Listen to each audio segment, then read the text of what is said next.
And I'm sitting and not writing because you have outlines. That's okay.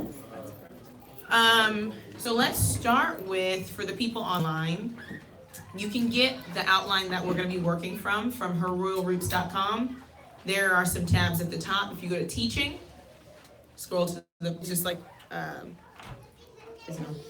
it's like a drop-down menu. Click Purge Me.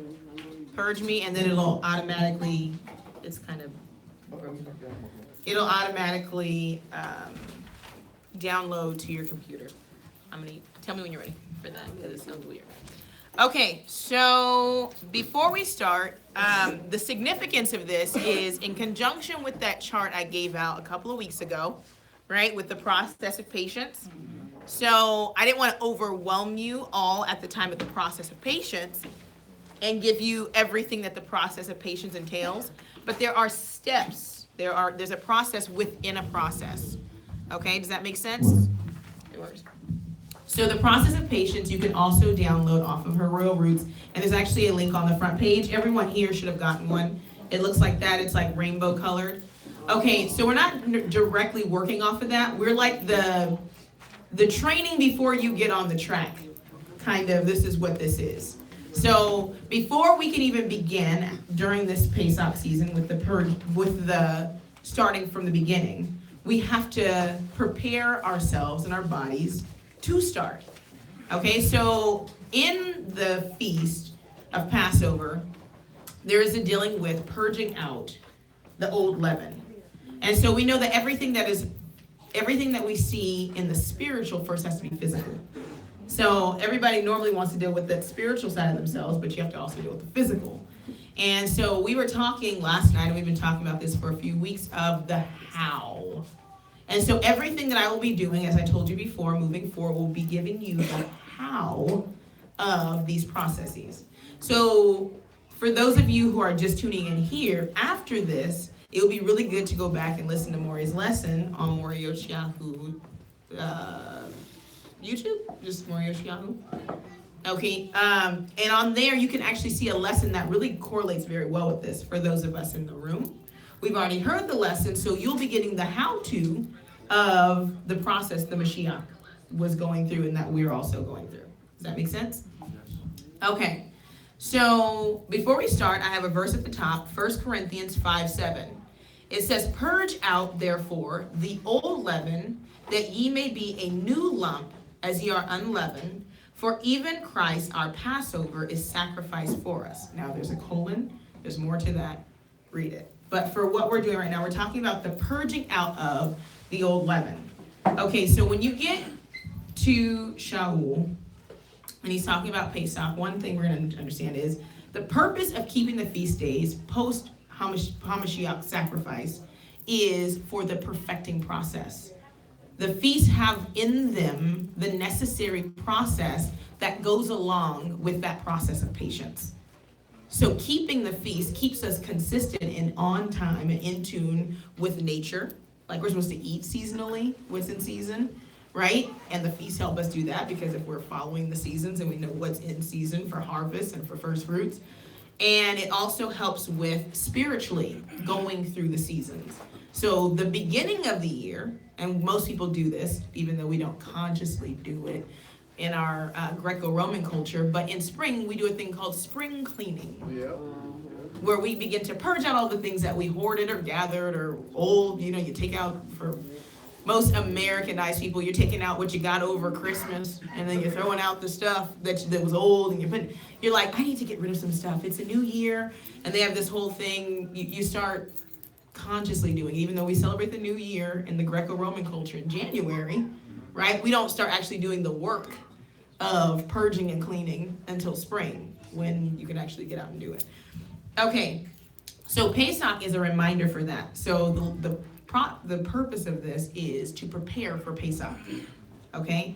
So this week, many of us, all of us should be, but those of us in this room are doing it, you should be getting the leaven out of your home. We'll do another lesson during the week, but leaven, the yeast, chametz, saor, was taught to the Hebrews in Egypt. And so when you know what leaven is and why the Most High spiritually and physically was telling them to purge out the leaven and get out and don't wait and don't make the leaven, then you'll understand what you're also supposed to be getting out of your house for Passover. I will tell you now, it's not baking soda. And it's not soda. It's not carbonation. Okay, so I'll give you those hints so as you're preparing, but do some of that research and we'll try to get to that no later than Monday. And get that lesson out. All right.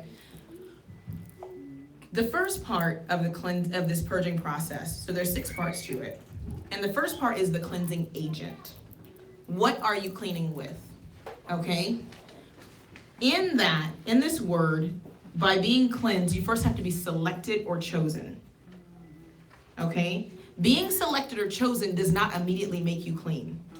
Knowing your Hebrew, understanding your Hebrew, does not make you immediately clean. That's not the process. Many of us who've come in this walk had already known we were chosen probably from birth. When you start looking back from now over the rest of your life, you're like, wait, I have always been a little odd.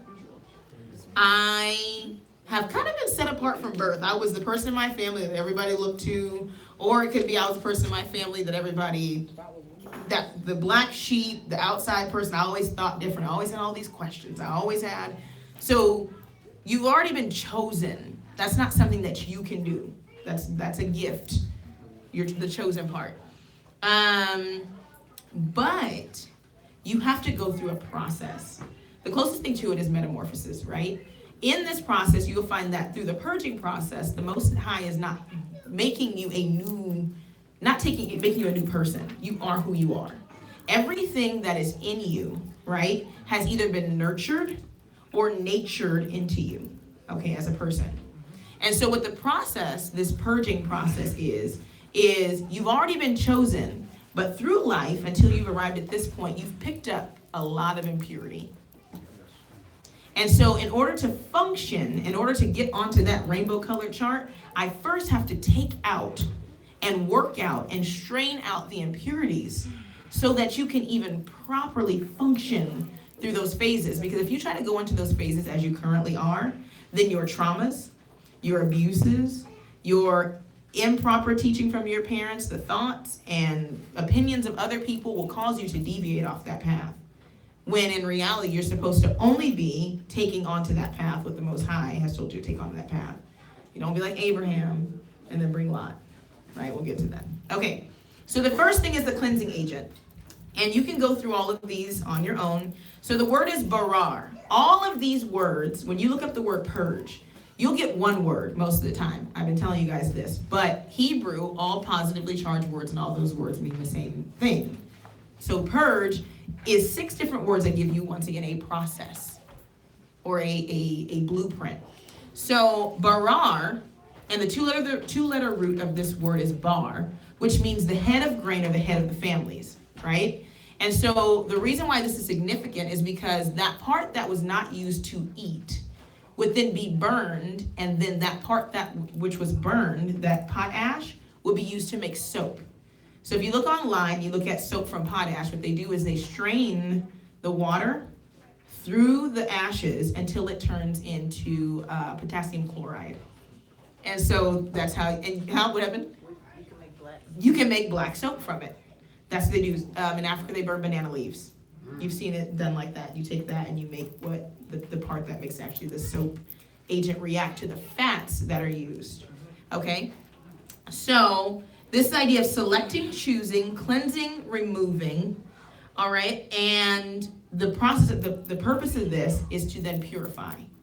So the first step then is to purify using, right, the heads of the family or the head of the family. In our case, the process begins with Mashiach. The process begins with Messiah. He is the bar, which is funny, it's like a bar of soap, but the sun and the cleansing agent that's used to even get you started. So when you enter into this walk or you enter into this way, Jade, when you enter into this way, it's the beginning phase is the Messiah. He is your cleansing agent. The thing that gets you clean or gives you a start to getting on this path. the supporting scriptures are, truly Yahuwah is good to Israel, even to such as are of a clean heart. So then how do you get this clean heart, right? Psalm 2:12 says, kiss the son, bar, which is the root of that word, lest he be angry and ye perish from the way when his wrath is kindled but a little. Blessed are they that put their trust in him. The cleansing agent for part 1 is the Messiah. So you're not even starting the purging process until you have the bar or the soap that is necessary to begin the cleansing process. Does that make sense? Okay. Next.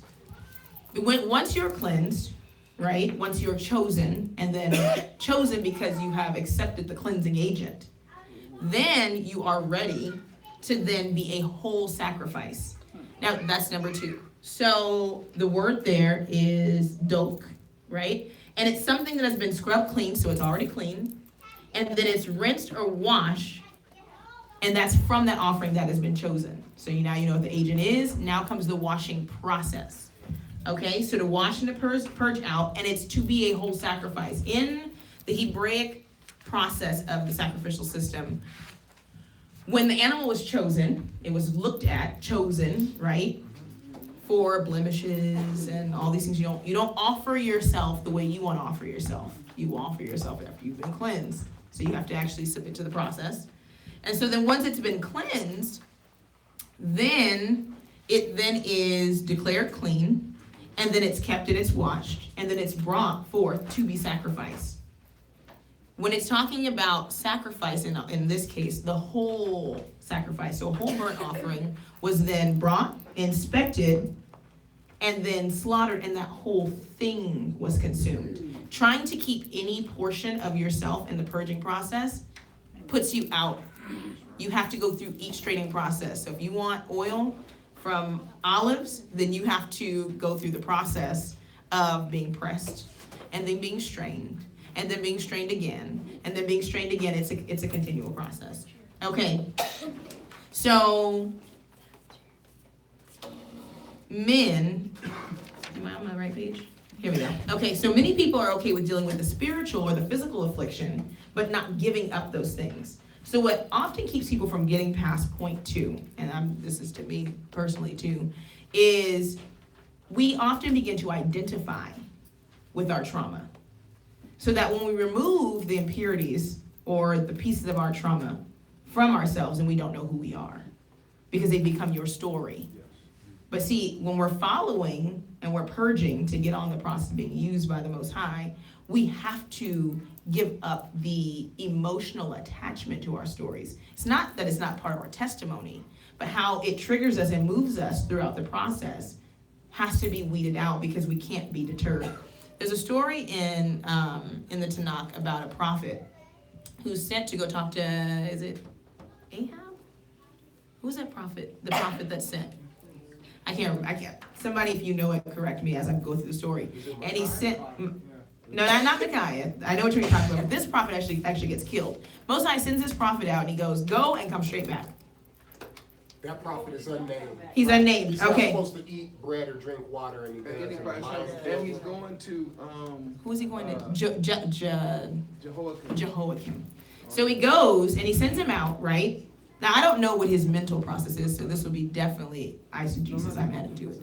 But he's been sent to a place, and the Most High has given him a particular task. So he's on a path.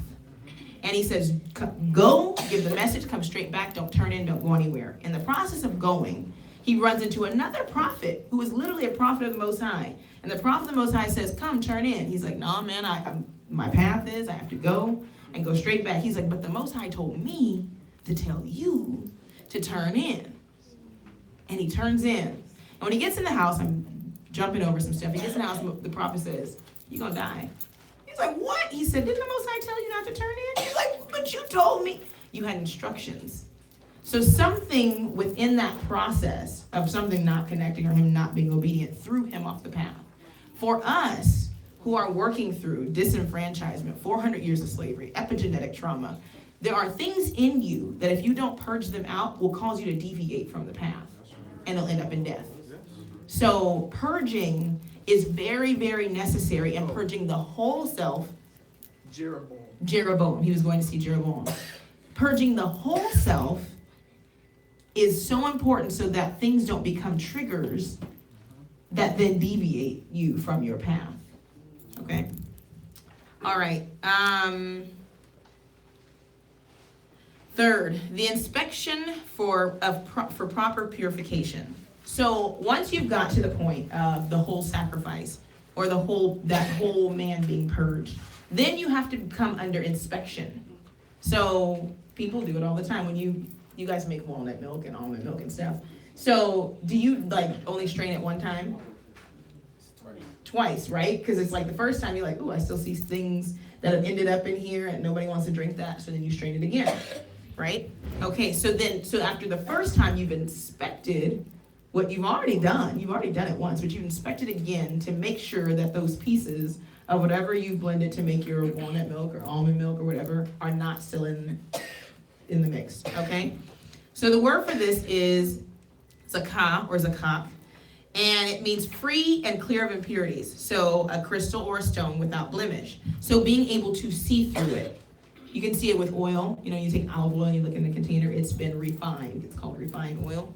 Okay, so the supporting scripture is one from David. He says, purge me with hyssop, and I shall be clean. Wash me, and I shall be whiter than snow. So you're talking about a person that had a lot of trauma.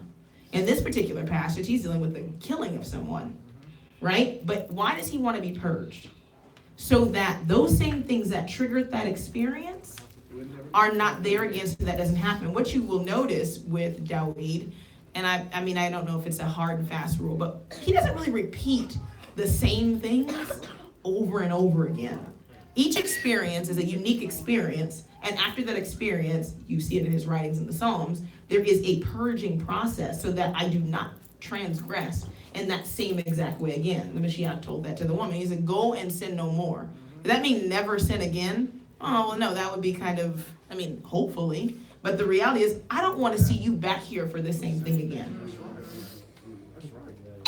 So get rid of whatever triggered this experience so that I don't see you here doing the same thing, because you were doing it 5 times before, so clearly you didn't learn. So let me give you the bar, the soap, the sun, so that it cleanses this particular thing and draws it out of you so that I don't have to see you here for the same experience again. A lot of us get stuck in this part where it's like, okay, you keep having to go back to step one, because you don't want to let go of that experience, whatever it was. Okay. Psalm 12:6 says, the words of Yahuwah are pure words, as silver tried in a furnace of earth, purified 7 times. Okay? So after enough times, though, we should be able to move on to step 4. We shouldn't get stuck in just that process of the inspection, because he's not going to pass you. You're going to keep being strained and keep being strained and keep being strained and keep being strained. You're like, wait, but I've been strained like 6 times. He's like, well, we're going to try for 7, because clearly I'm not getting to the heart of the matter. I need to be able to see into you, because the next part is declaring the container clean. So a lot of people don't understand the purification processes of Leviticus, and they're immediately like, I'm done with those. But a lot of medical doctors, if you talk to especially older doctors in older writings, you'll see that they use a lot of the information found in Leviticus to deal with containing certain diseases, right? So things that are transferred, how do you keep things clean? I mean, we're way behind in westernized culture when it comes to communicable diseases and keeping them contained. I mean, we're better, but we're not as good as it was for those Levitical priests that knew, okay, these people have to be here, this has to be this, inspect this like this. They knew that thousands of years before we got modern day medicine and the CDC, okay? So once something was declared clean, though, it was because the thing that was diseased was no longer found in that thing, okay? So this idea means that the word tahar means to contain man, or a wall that contains one for protection. So we see in Leviticus immediately that the things that are given to us there are for our protection. We have gone through this process. We've been inspected, because remember, the children of Israel were purified before they were actually introduced into a camp society. When they came out of Egypt, They were told, wash yourselves, present yourselves. Let me give you these rules, let me give you these laws, so that you don't kill everybody out here just with your germs, right? So then the rules then contain the people from the outside world. When you get to this phase and you've been purified, you have to start to back away from those things that can recontaminate you. You can't enter back into society and enter back into life thinking, okay, now that I'm clean, I can go then deal with filthy things. Because then you become what the scripture calls common. Remember, Peter was like, I've never eaten anything common or unclean. And he was like, don't call any man common, or don't call anything unclean that I've made clean. He was calling Cornelius common because a man by nature is clean, right? But he had been amongst the uncleanliness of the Gentiles. And so he was like, but I've cleansed him. He has gone through the purification process, and I've declared him clean. But then that meant that he needed Peter to then be a person from the called out to be close to him, because if he takes his clean self back into his pagan practices, then guess what? He will then again become unclean. So that is a very difficult part of this process, and purging is stepping back away from the things that trigger the trauma, that then cause us to stumble and then become unclean all over again, right? And it can be anybody. It can be your parents, because parents are triggers. Like, parents are just scary, just period. They just don't ever say that. But that you can be old friends, old experiences. You really have to begin to quarantine yourself, okay? So once the objective contents of something have been declared clean, it is so. The object cannot become unclean again, per se, but it can become common, right? So the Passover lamb is a good example of this. Once the Passover lamb was pulled apart at the 10th day, it was then set apart, inspected over and over again, and it was declared clean. So then it was the responsibility of the person watching over the lamb to then ensure that that lamb stayed spotless. Because then if you did something, you broke its leg, fell on it, tripped over it, then guess what? You'd start that whole process over of finding it. You couldn't use it again. It could be like, oh, but it was clean, but now it's maimed. And then that's against the standard for sacrifice. Okay. You cannot clean your own vessel. I proved that at point 1. The Most High, Yeshua, is the cleaning agent. But you are responsible for keeping that vessel, which means it's a continual cleansing process. You have to go on the purging process. You have to continually enter into those phases. Ephesians, if somebody can find it, 5:26 through 27. Is an example, and it's actually a husband and wife example, which is actually beautiful, because if Mashiach is the groom, then we are the bride, so then this is an exact relation to us as his people. So anybody that has it, can you just read it out loud? Husbands, love your wives, even as Hamashiach also loved the church and gave himself for it, that he might sanctify and cleanse it with the washing of water by the word. Okay. So that idea of purging, he sanctifies her, right? So that means to set apart, right? So chooses, and then has to go through the washing process. This is not directed at my spouse, so don't let me take it like this. But when you enter into a relationship, you are both on a purging process, period. And so, especially to the husband, who is a symbol of Mashiach, you have to be a part of that purging process and assist in that purging process for that person. You have to do it for yourself first. But then you also have to assist in it with your spouse, because it's a commandment. As Mashiach sanctified it, set it apart, and then washed it in the word. Why? Because there are often, we don't live in a perfect world, there are traumas in the people around us. So if you don't purge your spouse and help, I should say, if you don't help your spouse in the purging process, then you can be clean, and then the person with you can make you common or unclean for that matter. And then you both end up broken and then back on the same process. And it becomes a constant struggle to even get onto that process of patience, which is to being used in the work for the Most High. Okay. So, because this is feast related, men are supposed to 3 times a year, am I correct? Present themselves before the Most High. Yep. How can a man, knowing the function of Torah, present himself to the Most High without first having sanctified and cleansed his family? You're not presenting yourself. You are the representation or the representative for your whole family. So when the men presented themselves to the Most High, it was a declaration that I've already done this work at home. That makes sense? Yeah. Okay. So the idea of getting the leaven out of your house means get the leaven out of you, then out of your house, and then present yourself to the Most High in a spiritual sense. Okay? I'm going to mention this just because it's kind of food related. But Genesis 7:2, of every clean beast, this is Genesis 7, thou shalt take to thee by 7, and the male and his female, and of the beasts that are not clean by 2, the female and his male. Whenever I ask people how did the animals get on the boat, they always tell me 2 by 2. And I said, well, that's part of it. But the Most High had already distinguished between clean and unclean before Leviticus chapter 11. It had already been laid out. So for the clean animals, the word actually means, if you go back and look at this, it means that which is ingestible, that which can be absorbed into the body. We have a lot of ailments and issues because unclean animals have a very difficult time being processed by our bodies. So it turns into cancer, and it turns into high blood pressure, and it turns into a lot of communicable diseases that then affect everybody else around us because it has bacteria and poisons. Clean animals have this problem too. That's why a lot of people have gotten away from clean animals, because the way that they're processed today is not in conjunction with how they should have been processed scripturally. So a lot of people have gone vegetarian, vegan for that very reason.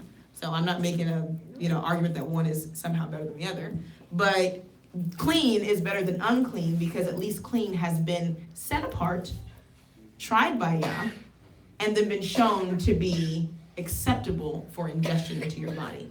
It's very practical. All right, number 5, keep the container. So now that you have been cleansed, the whole thing has been sacrificed, it has been declared clean, now you have to keep the container. This idea of keeping, we talked about this last week. When it says, women, be a keeper of your home, does it mean that your house never gets dirty? No. But I'm not introducing anything into my home or into my vessel that makes it unclean. It's one thing to have to clean up the house. It's another thing to let the house be destroyed, so I have to burn the whole house down and start over. Right? Okay, so keeping the container, kafar.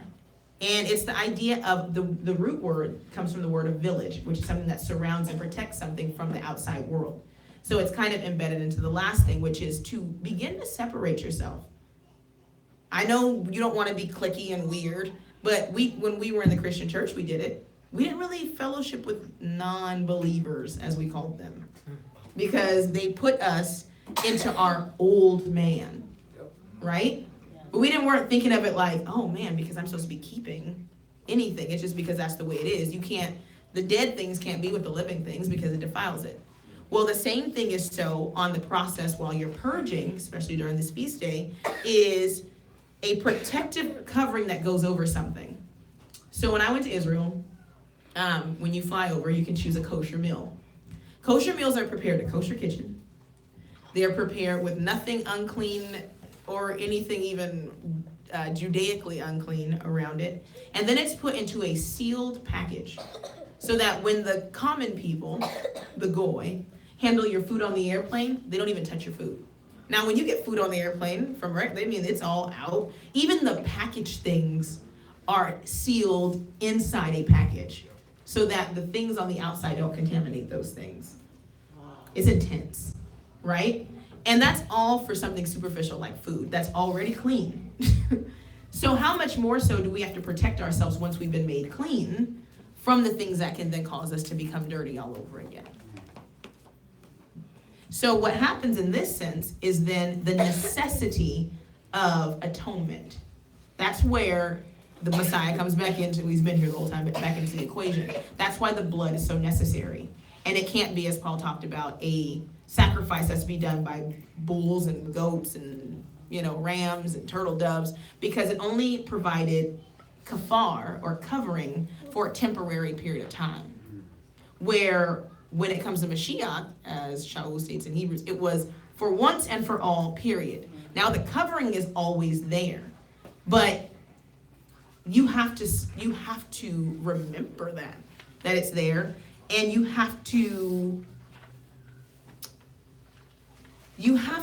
need atonement, and there's no other way to put it. You cannot be in the purging process and then reach the atonement phase and say, oh, I don't need that because see, I got washed. If you don't have the blood, then the purification is gone just as soon as you get clean. When the priest cleaned and then sacrificed, when he went out, he was a sinner. When he was in there, he was a sinner, but the blood of the bulls and the goats allowed him to communicate with the Most High. But what we have in the HaMashiach is a greater high priest that allows us that makes intercession for us so that we can communicate at all times. But we have to keep the covering on. Right? Does that make sense? Okay. So it is not, so the picture comes from this, Genesis 6:14. Says, make an ark of gopher wood.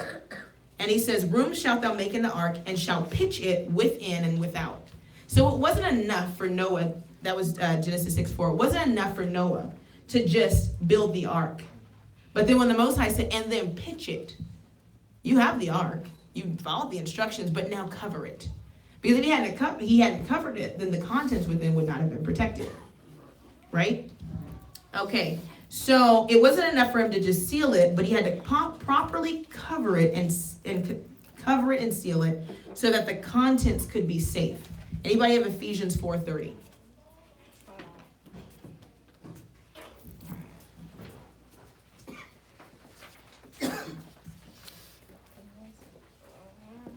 And grieve not the Holy Spirit of Yahuwah, whereby ye are sealed into the day of redemption.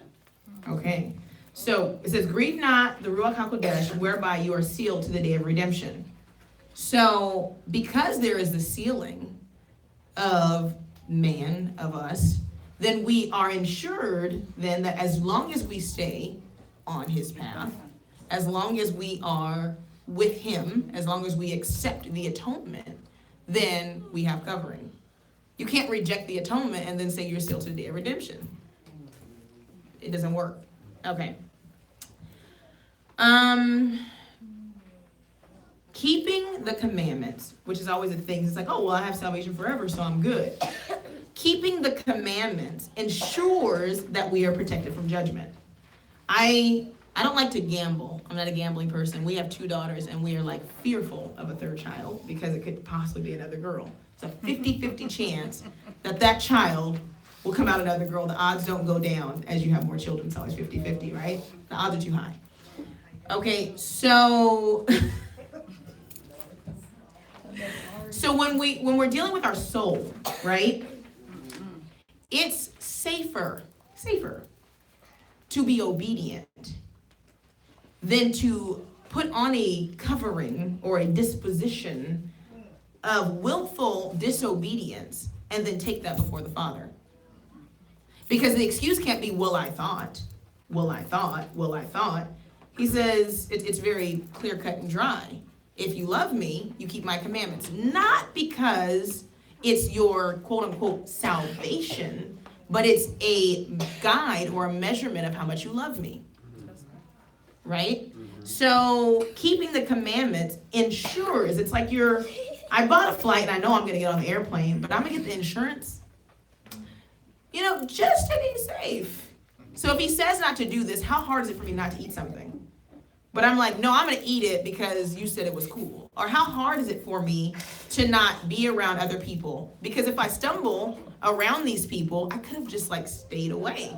And then I would have been ensured that I would have not fallen into the same trap. So it's similar to the pitch that was placed over the ark. It was not enough to just build the ark because he was obedient when he built the ark, right? He accepted the redemption. He accepted the salvation, right, of getting on the ark. But it wasn't just enough to just build it and say, okay, I'm good, ark is built. But then he had to go the extra step and cover it so that it would be sealed and protected. He could have just said, I trust you, I'm to seal and protect it. He told me to build it. I'm going to get in it, and it's going to rain, and then the ark is going to sink because he didn't follow the instructions. Okay, last one. Tried and then proven. It's from the word seraph, And the two-letter root means to push into a tight or narrow space.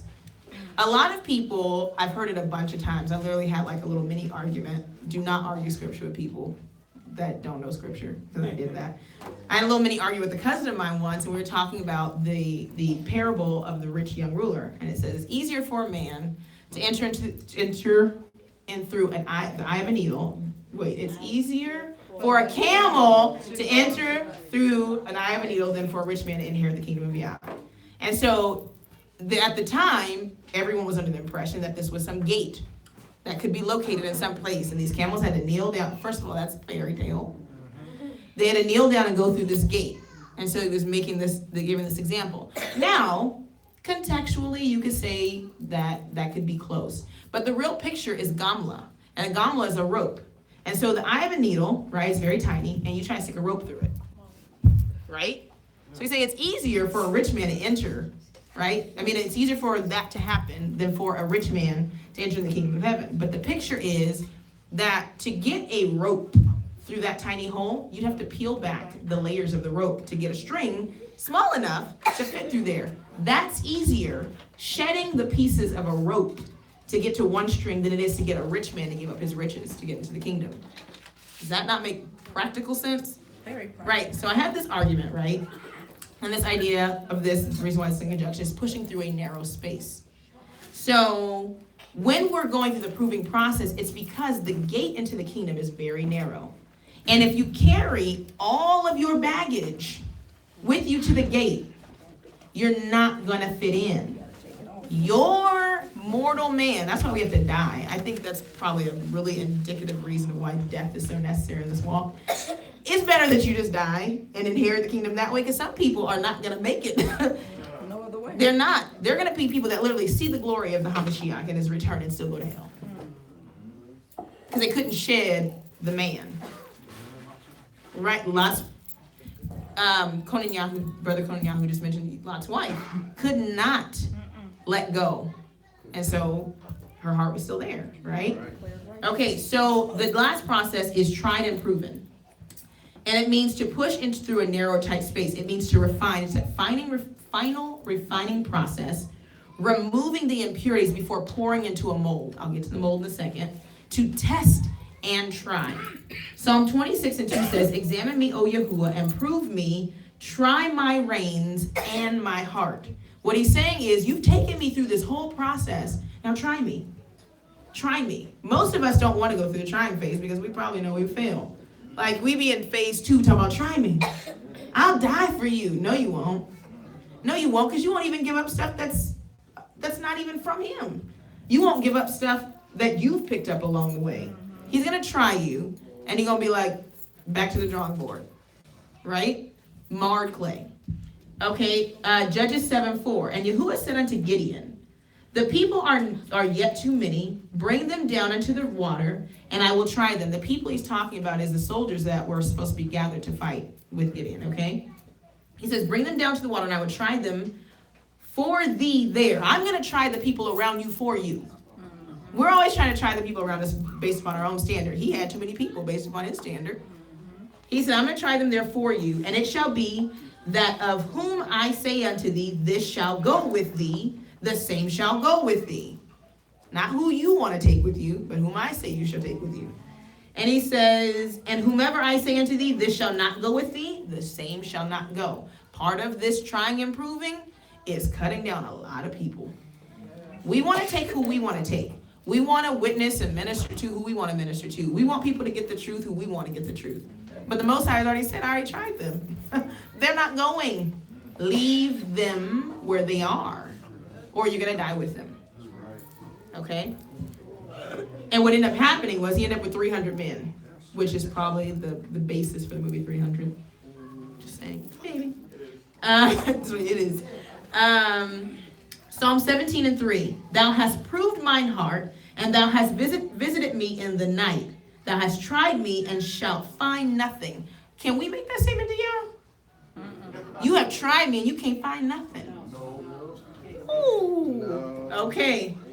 And he says, I am purposed that my mouth shall not transgress. He's like, I'm not even going to say nothing that's going to transgress. So in him making that statement, he already purposed that he wasn't going to transgress. So he was ready to be inspected. But the good thing about being ready to be inspected and pruned is that he's a kind and gentle gardener. See, kids do it all the time. Come look at my room, it's clean. And I'm like, I go, look, no. No. We have a misunderstanding of the Father in this process. He's not there to, gotcha, you got something impure there. He's like, I like that you're coming to me and that you're bold, in a sense, enough to approach me and allow me to inspect you, because that means you trust me. You trust that if I see something, that I'm going to gently handle that thing. So if I come in the room and they're still clothes under the bed, I'm not going to just like beat you and tear the whole room down. Be like, okay, I'm going to get this broom. I'm going to sweep these clothes under the bed. When you're done with that, then you're done. The Most High is constantly doing that. So David is showing us that you can trust him in the purging process. And as you bring yourself to him for inspection, you're not getting ready to get killed. The fact that you're on the purging and perfecting process means that he's still working with you. When you give up on the process, then that comes to the part of being given over to a reprobate mind. So now I'm going to have to sorely punish you for your ways. As long as you're going through the process, he's patient. It's when you get off the path that then he has to chastise you back onto the path. Does that make sense? He's not terrible. Psalm 105:19 says, until the time that his word came, the word of Yahuwah tried him. So for us, until the time that the word returns, Yahuwah is going to try us. So there's no time that we're alive that we're not going to be being tried and proven. And the purpose is so that when we're poured into the mold, being Mashiach, that we can withstand the pressure and the forming, so that we can then be a representation to the world as the light, just like how Mashiach was. That makes sense? So if a person is not willing to purge and shed the outer man and be proven, he cannot enter the kingdom. If you won't give it up here, you're like, oh, but in the kingdom, I'm going to be so obedient. No, you're not. If you can't do it on this side, you're waiting for what? Perfection? Well, the perfecting process is now. He said, the Mashiach said, the kingdom of Yah is within.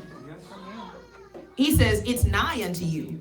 He said, who shall go up into heaven and get it? Who shall descend down to the deep? Why? That is nigh unto you. It's right now. The time is now to do the purging, not later. That's the rejoicing and the celebration of having gone through these painful processes. Okay, so Yeshua said that the rich man, the man full of himself, will not enter the kingdom of Yahuwah. Unless we are willing to purge, then a person cannot enter in through the narrow gate. And it says, enter ye, this is Matthew 7:13-14, enter ye in at the straight gate, for wide is the gate and broad is the way that leadeth to destruction. Right. And many there be which go in thereat. Because straight is the gate and narrow is the way which leadeth unto life, and few there be that find it. You can't find it because you're too fat spiritually to fit in through the gate. You will not purge. I'm taking this. Nope, I ain't forgiving this person. He's like, okay, don't come in, because you're not bringing that with you, because it's going to contaminate all the other people that have purged from this leaven. A little leaven leaveneth the whole lump. So if you want to carry your stuff, then it's going to affect all of us. If I want to carry my stuff, it's going to affect all of you. I have to give up every part of me. I have to become identityless to get my identity. I can't identify with my old self. That's not me. I'm learning that the hard way. It's not me. Who my mom named me to be? Like, she did a good job for what she knew of me at that time. But she didn't name me what I was supposed to be named. She didn't know. But as we know, her job in this process would be to support me as I get my true identification. And likewise, each and every one of us, we'd be covering each other as we receive our true identification, because our identification should be in HaMashiach, right? So as I put off this old man and put on Mashiach, then you shouldn't be looking at me like, oh, so you different now? I think my whole life purpose was to be different. So I'm gonna be different now. I'm gonna act brand new because I'm supposed to be brand new, right? Change, man. Right, like you changed. Yeah, if I stayed the same, you should have a problem with that. Because then if you're still trying to stay the same and you've made that statement, we're not cool anymore. Love ya. But you want to stay the same, which means that you're going to keep dragging me. But the same thing is in the mind. For yourself, your old self, the self that you're comfortable being, right, is going to continually drag you back into your old ways unless you purge that self and then put yourself in that perfecting process. So as we enter into Pesach, this week we need to work on purging. Whatever it is, I don't care. I mean, I care. I was about to pull him. I don't care. I care. I'm validating everybody's emotional, spiritual, and mental traumas. I'm validating their real experiences, whether nobody understands them or nobody has dealt with them or forgiven you. They haven't asked for forgiveness. I get it. But this year, this time, so that we can get on that perfecting process as a whole, we have to give it to Yah. We have to let it go through the strainer and don't get it back out or store it in a little jar for later. Like, okay, I'm going to get it out of me, but I'm going to put it over here just when you ready to deal with this. Let it go. If you can't let it go, remove the people. No, okay. I'm serious because and I know it's a heavy dose, but if right now, you have to think of it like this. If right now the Mashiach came through that door and was like, hey, let's go. And he was like, oh, let me get my bag, and he started walking out, what would you do? You would leave everything. But that is what this walk is. He doesn't have to be at the door for you to leave everything behind. It says, lay aside, Yoshua says, every sin and every weight. And Yoshua always, every weight is not a sin. They're two different things. Every is not a sin, but you have to lay it aside so that you can run the race. And the is now. Like, I'm talking to me too. I'm like, oh my gosh. Like, what about this, about that? Okay, then guess what? You will keep being identified with those things and with that trauma. I'm not this. I'm not that. You don't know who you are. Honestly, we really don't. I don't care how old you are. I don't care how young you are. You don't know you until you find your identity in Mashiach. You don't know.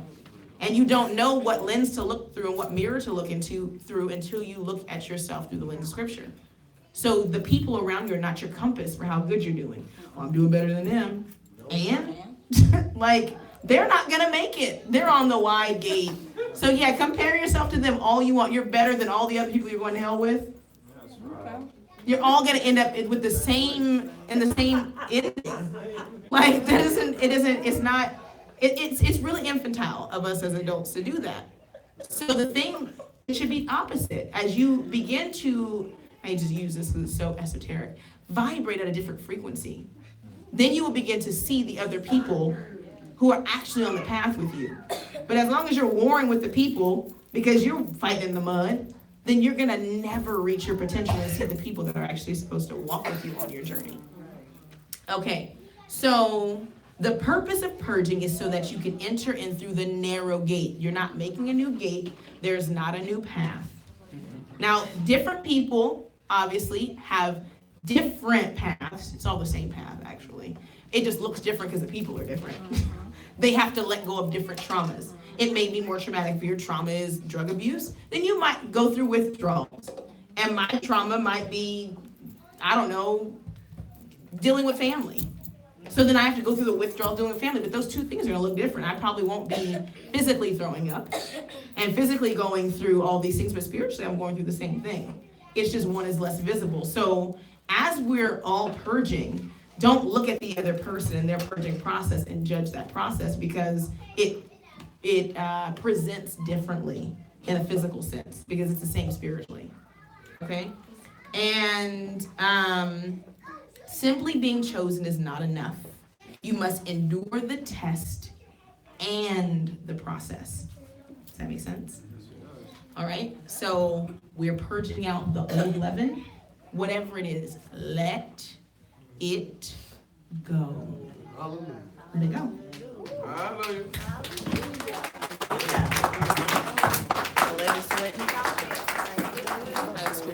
Sweating over here.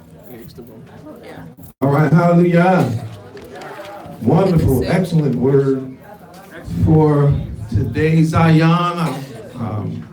Huldah did a marvelous job. And I hope that you all download her her outline if you don't have it at Her Royal Roots. And I just want to mention something that she mentioned about identity. So, and that is when she said, you don't really know me, right? So when you think of purging and you think about this process, think about, say, like a potter, right? When, like if you know what a potter is, right? They make pottery. When you walk into the shop, you see a sack of mud. Matter of fact, you see a whole bunch of mud just in bags. You be like, what's that? Oh, that's mud. And you're like, oh, that's mud, huh? But to the potter, right? When you ask him what's that, he said, oh, that's a vase. I got that set aside because I'll make a vase out of it. You're like, you make a vase. When I came in, I don't see no vase. He said, well, you're not the potter. I'm getting ready to do something with this stuff, with this thing. Same thing if you see a rock. If you walk into a metalsmith shop, and you see a bar of metal or raw ore, you just say, what is that? Oh, that's a rock. But then to the person who's actually the metal worker, he's gonna be, no, that's a sword. Man, that's not a sword. Yes, it is. You don't even know what that is, man. That's this kind of steel. It's made with this, it's made with this, and I'm getting ready to combine it with this. And when I get through with this process, right? So again, you did identify it correctly. That is mud, but it's not the end of it to the potter. That is ore, that is rock. It did come from the earth, but that's not what is designed, and that's not the design of the, you get that piece? Going into the mold. Now here's the part that I want to run home or drive home real quick, and that is all of those processes to get you to be what you're supposed to be are all called testing in the Bible. All called trying in the Bible. But the process of a vase is not finished until can it hold the water. The sword is not finished until can it cut the, well, in this, can it withstand war? So do we just make swords to be shiny? No, we're gonna test how this sword is gonna work in battle by cutting some stuff before we get to battle. Right? One brother said, man, they cut, the sword maker told me, they cut whole phone books with one swing. They stack them up and they cut. And if they swing and hit the top of that phone book and that knife don't, and that sword doesn't go all the way through, they break it back down and remake it. So after that whole process of melting and hammering and sharpening it, but if it doesn't swing and cut through all those books, it's discarded. Like, man.